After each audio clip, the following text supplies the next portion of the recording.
Assalamualaikum warahmatullahi wabarakatuh. Baiklah, di sini kami akan memaparkan materi kami tentang tafsir berdasarkan sumbernya selama beberapa menit ke depan. Selamat menyaksikan. Apa sih tafsir itu? Kata tafsir merupakan bentuk tafil dari kata al-fasr. Secara etimologi, berasal dari bahasa Arab yang artinya menjelaskan sesuatu dan menerangkannya. Makna ini juga terdapat pada Qs Al-Furqan 25:33.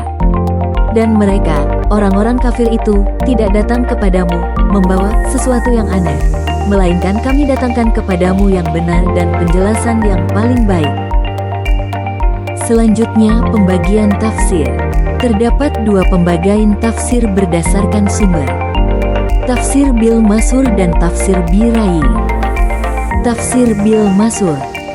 Tafsir bil masur adalah tafsir yang berdasarkan pada Al-Quran atau riwayat yang sahih sesuai urutan yang telah disebutkan di awal dalam syarat-syarat mufasir, yakni menafsirkan Al-Quran dalam Al-Quran, ayat dengan ayat, Al-Quran dengan sunnah, perkataan sahabat karena merekalah yang paling mengetahui kitab Allah, atau dengan pendapat tokoh-tokoh besar tabi'in. Tafsir bil masur menurut sebagian pendapat merupakan corak tafsir yang di dalam operasional penafsirannya mengambil dari ayat Al-Quran itu sendiri dan apa saja yang dikutip dari hadits Nabi, pendapat sahabat dan tabi'in, tetapi sebagian mufasir yang lain tidak memasukkan pendapat tabi'in dalam tafsir bil masur tapi sebagai tafsir bir ra'yi. Tafsir bir ra'yi. Ra'yi itu sendiri artinya pendapat, yaitu pendapat mufasir mengenai makna suatu ayat yang tidak didasarkan pada penjelasan ayat, hadits, perkataan sahabat, dan tabi'in. Maka tafsir bir ra'yi berarti tafsir berdasarkan ijtihad mufasir, pendapat atau ijtihad yang didasarkan sarana intihad. Adapun yang dimaksud pada tafsir tersebut ialah penafsiran Al-Quran yang dilakukan berdasarkan ijtihad mufasir setelah mengenali terlebih dahulu bahasa Arab dari berbagai aspeknya serta mengenali lafal-lafal bahasa Arab serta mempertimbangkan sabab nuzul, saran yang dibutuhkan oleh mufasir. Tafsir bil isyari atau tafsir bi al-isyari. Jenis tafsir ini masih diperdebatkan, yakni sumber tafsir berdasarkan tafsir jenis terakhir ini seringkali dipraktekkan oleh para sufi dengan metode kasif. Salah satu contoh kitab yang menggunakan pendekatan kasif dalam menafsirkan ayat-ayat Al-Quran adalah Futuhat Al-Makkiyah karya Ibn Al-Arabi. Macam-macam tafsir bil masur. Ada 3, yakni 1. Tafsir Al-Quran dengan Al-Quran.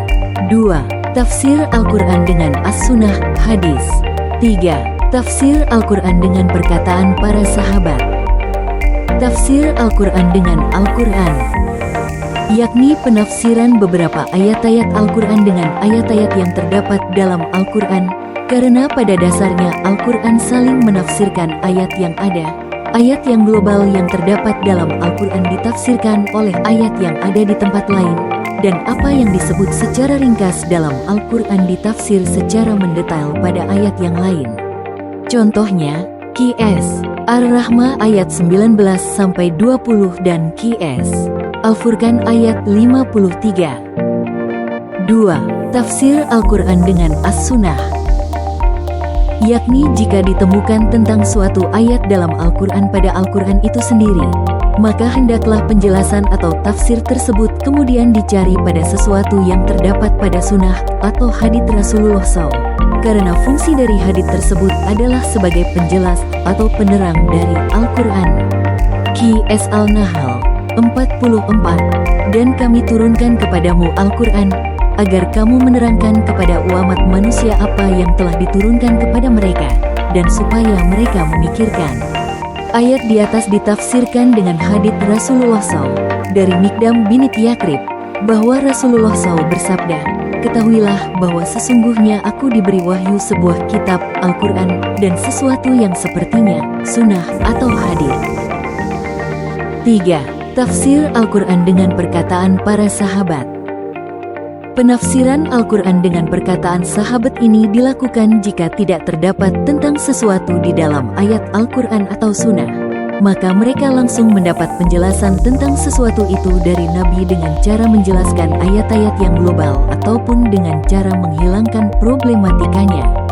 Contohnya sebagaimana diriwayatkan oleh Bukhari, Ibnu Abbas menyatakan bahwa Allah SWT berfirman QS Al-Baqarah 184 adalah menjelaskan akan diperbolehkan berbuka puasa bagi orang tua yang sudah tua renta, dengan syarat harus memberi makan setiap hari seorang yang fakir miskin.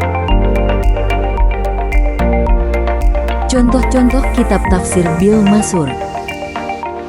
Salah satu contohnya kitab Jami' Al-Bayanan Ta'wil Ayat Al-Quran, himpunan penjelasan tentang ta'wil ayat-ayat Al-Quran, 15 jilid dengan jumlah halaman sekitar 7.125, karangan Ibn Jarir Al-Tabari, 2243110H, 846-922 M, dan lain-lain. Macam-macam tafsir Bir Rai. 1.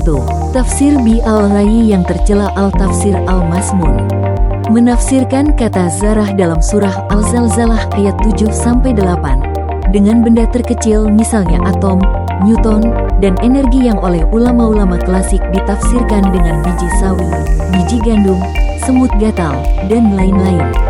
Tafsir Bi Al-Rai seperti inilah yang tergolong tafsir yang baik lagi terpuji dan layak digunakan, juga sering dijuluki dengan Al-Tafsir Al-Masiru, tafsir yang disyariatkan.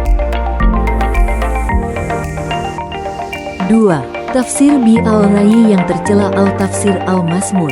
Oknum juru kampanye, Jurkam, yang menerjemahkan syajarah dengan pohon beringin, dengan maksud mendiskreditkan partai golongan karya supaya tidak dipilih. Demikian pula dengan oknum Jurkam lain yang mengharamkan mencoba tanda gambar Ka'bah, gambar Partai Persatuan Pembangunan, dengan dalih karena Ka'bah merupakan tanda yang suci yang harus dihormati, disakralkan, termasuk memuliakan gambar, fotokopiannya. Contoh-contoh kitab tafsir Bir Rai.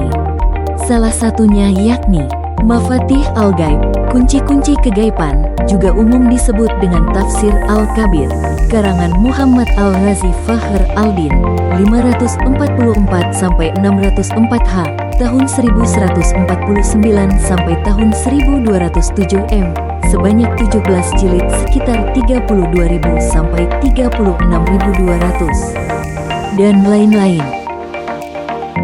Yang terakhir yakni apa sih kelebihan dan kekurangan dari masing-masing tafsir.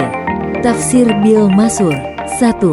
Tafsir ini merupakan tafsir yang paling berkualitas. Dalam hal ini Ibnu Katsir mengatakan bila ada orang yang bertanya tentang penafsiran yang paling baik, maka jawabannya adalah menafsirkan Al-Quran dengan Al-Quran, karena sebagian ayat Al-Quran ada yang mujmal, global, maka pada bagian lain relatif rinci.